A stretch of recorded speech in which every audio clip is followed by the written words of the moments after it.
اس لیے ظاہر بات ہے قرآن مجید میں مستقبل کے بارے میں خود حضور سے کہلوایا گیا، وَإِنْ أَدْرِي أَقَرِيبٌ أَمْ بَعِيدٌ مَا تُوعَدُونَ، لوگوں مجھے معلوم نہیں ہے کہ جس بات کی تمہیں خبر دی جا رہی ہے وہ قریب آ چکا ہے یا دور ہے۔ وَإِنْ أَدْرِي لَعَلَّهُ فِتْنَةٌ لَكُمْ وَمَتَاعٌ إِلَىٰ حِينٍ، اور میں نہیں جانتا، ہو سکتا ہے اللہ کچھ اور مہلت دے دے تمہیں، اور کچھ اور آزمائش جو ہے اس کے لیے تمہارے لیے کوئی اور مہلت عطا فرما دے، ہو سکتا ہے۔ تو میں بھی کسی دعوے سے نہیں کہہ رہا، لیکن دو امکانات ہیں۔ امکان نمبر ایک کیا ہے؟ ابھی عالم اسلام کا ایک سالڈ بلاک ہے جو یہودی ورلڈ آرڈر کی نگاہوں میں کھٹک رہا ہے۔ میں کھٹکتا ہوں دل یزداں میں کانٹے کی طرح۔ اگرچہ ان کی اسٹریٹجی کیا ہے؟ ایک ایک کر کے ان کے حصے بکھرے کر کے تیا پانچا کرو۔ ابھی وہ بلاک کون سا ہے؟ ایران ہے، افغانستان ہے، پاکستان ہے، اور روسی ترکستان سے آزاد ہونے والی جو ریاستیں ہیں، یہ ایک سالڈ بلاک۔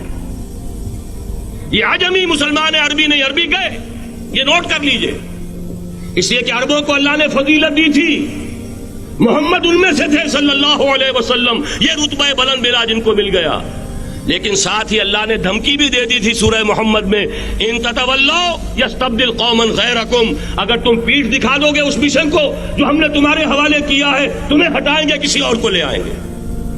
اور یہ بات ہو چکی ہے 13ویں صدی عیسوی میں، 1258 میں جب سقوط بغداد ہوا ہے، عربوں کے ہاتھ سے عالم اسلام کی قیادت چھین لی گئی، معزول کر دیا۔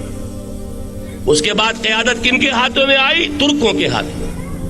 ترکان تیموری ہندوستان میں، ترکان صفوی ایران میں، ترکان سلجوقی مڈل ایسٹ میں، اور ترکان عثمانی کا تو کہنا ہی کیا ہے، وہ ایشیا مائنر سے چل کر آپ کو معلوم ہے کہ مشرقی یورپ کا کتنا بڑا علاقہ، دی گریٹ آٹومان امپائر اس صدی کے آغاز تک قائم تھی۔ اس صدی میں عجیب عجیب معجزے ہوئے ہیں۔ گریٹ آٹومان امپائر جو 3 بر اعظموں پر محیط، نام و نشان ختم۔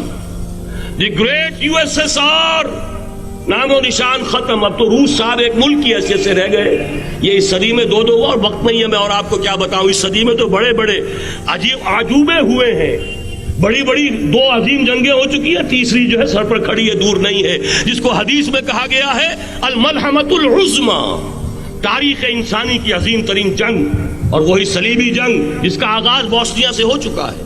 بہرحال اس وقت جو میں کہہ رہا تھا، ورنہ میرے پاس تو یعنی یہ کہ درد دل کہنے کے لیے وقت نہیں ہے، مجھے اپنی بات کو محدود کرنا پڑ رہا ہے، لیکن میں اب آ رہا ہوں اصل موضوع کی طرف، کہ ایک امکان تو یہ ہے کہ اس بلاک میں اسلام کا احیاء ہو، اور اس کے لیے کچھ نویدیں بھی موجود ہیں احادیث نبویہ میں۔ وہ تو آپ نے سنا ہوگا اقبال کا شعر، میرے عرب کو آئی ٹھنڈی ہوا جہاں سے، میرا وطن وہی ہے، میرا وطن وہی ہے۔ حدیث میں آتا ہے یخرج ناس من المشرق یوتئون للمہدی، یعنی سلطان ہی، مشرق سے فوجیں نکلیں گی کہ جو کہ مہدی کی حکومت قائم کریں گی، اور یہ ہوں گے حضرت فاطمہ کی نسل ہی سے رضی اللہ تعالی عنہا، لیکن عالم عرب کے اندر پھر ایک طاقت بن کر ابھریں گے، باطل کی قوتوں کے خلاف جہاد کریں گے، لیکن ان کو مدد آئے گی 2 طرف سے، ایک زمینی مدد آئے گی مشرق سے، ایک آسمانی مدد آئے گی، عیسیٰ ابن مریم کا نزول، حضرت مسیح علیہ الصلوۃ والسلام جو زندہ آسمان پر اٹھائے گئے تھے نازل ہوں گے، اور در حقیقت ان 2 مددوں کے نتیجے میں پھر یہود کا قلع قمع ہوگا، اور یہی گریٹر اسرائیل ان کا گریٹر گریو یارڈ بن کر رہے گا، عظیم تر قبرستان بن کر رہے گا۔ اس کی بڑی واضح حدیثیں موجود ہیں، اس کی بڑی تفصیلی خبریں موجود ہیں، یہ احادیث کی کتب کے اندر، بدقسمتی سے ہماری اس کی طرف توجہ نہیں۔ ایک تو یہ ہو سکتا ہے، اسی طریقے سے ایک اور حدیث ہے، یخرج من خراسان رایات سود، اور یہ مسلم شریف کی روایت ہے، نوٹ کیجئے گا، نہیں ترمذی شریف کی روایت ہے، یخرج من خراسان رایات سود لا يردها شيء حتى تنصب بإيلیا، اور خراسان حضور کے زمانے میں آج کے افغانستان کا نام تھا۔ جتنا خون یہاں پر خلوص کے ساتھ دیا گیا ہے، اس کی مقدار بھی کم نہیں ہے. یہاں سے خیر برآمد ہوگا. اور دوسری بات اپنے بارے میں نوٹ کر لیجئے، یہ پاکستان، بچا کھچا Pakistan, what remains of Pakistan, یہ اصل میں ہے کیا؟ مولانا بہت خوبصورت انداز میں فرما رہے تھے، یہ 313 نہیں تھے، اسلام تھا. اسی طرح نوٹ کیجئے، پاکستان نہیں ہے، 4 صدیوں کی تجدیدی مساعی کا حاصل ہے. آپ نے کبھی نوٹ کیا ختم نبوت کے بعد اب سب سے اونچا منصب کس کا ہے؟ مجددین. سنن ابی داؤد کی روایت، ان اللہ یبعث فی هذه الامہ علی راس کل 100 عام من یجدد لها دینها. اور نوٹ کیجئے کوئی بات ہے، 1000 برس تک سارے مجدد عالم عرب میں پیدا ہوئے. جیسے ہی دوسرا 1000 سال شروع ہوا، الف ثانی کا مجدد اعظم شیخ احمد سرہندی کہاں تھا؟ صنم خانہ ہند میں. حاضر ہوا میں شیخ مجدد کی لحد پر، وہ خاک کے ہے زیر فلک مطلع انوار، گردن نہ جھکی جس کی جہانگیر کے آگے، جس کے نفس گرم سے ہے گرمی آرار.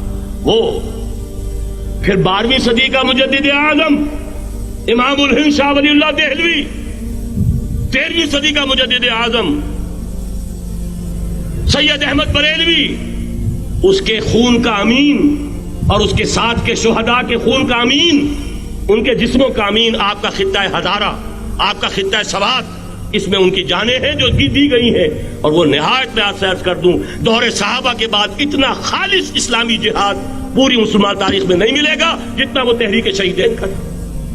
14ویں صدی ہجری میں شیخ الہند جیسا مجاہد اعظم کہ انگریز نے گرفتار کر کے قید بھی کیا ہے، تو کہاں؟ ہندوستان میں نہیں، کہاں؟ جزیرہ سائرس، کیا نام تھا؟ مالٹا، جزیرہ مالٹا بحر روم میں. اقبال کے نفس سے ہے لالے کی آگ تیز، ایسے غزل سرا کو چمن سے نکال دو. کہیں ہندوستان کی کسی جیل میں ہوا تو شاید اس کے نفس کی گرمی ہی سے کوئی حرارت پیدا ہو جائے. اور اسی صدی میں 14ویں صدی ہجری میں اقبال جیسا مفکر، اسی 14ویں صدی ہجری میں مودودی جیسا مصنف، اسی 14ویں صدی ہجری میں مولانا الیاس جیسا مبلغ رحمہم اللہ، عظیم شخصیتیں. آج پورے عالم اسلام میں آپ کو تبلیغی دوست ملیں گے.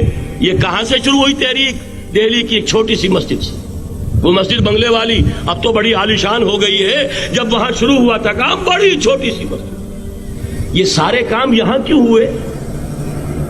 پورا عالم اسلام آزاد ہوا، کہیں نعرہ اسلام کا نہیں لگا، کہیں عرب قومیت پر، کہیں کسی اور عصبیت پر تحریکیں چلی ہیں. صرف تحریک پاکستان تھی کہ پاکستان کا مطلب کیا؟ لا الہ الا اللہ. کوئی سبب ہے کہ یہاں قرارداد مقاصد پاس ہوئی، حاکمیت اللہ کی ہے کہ اکبر نام لیتا ہے خدا کا اس زمانے میں. یہ سارا ماضی سامنے رکھیے اور حضور کی دی ہوئی پیشین گوئیوں کا مستقبل سامنے رکھیے. ان دونوں سے ثابت ہوتا ہے اس خطہ ارضی سے کچھ ہونا ہے.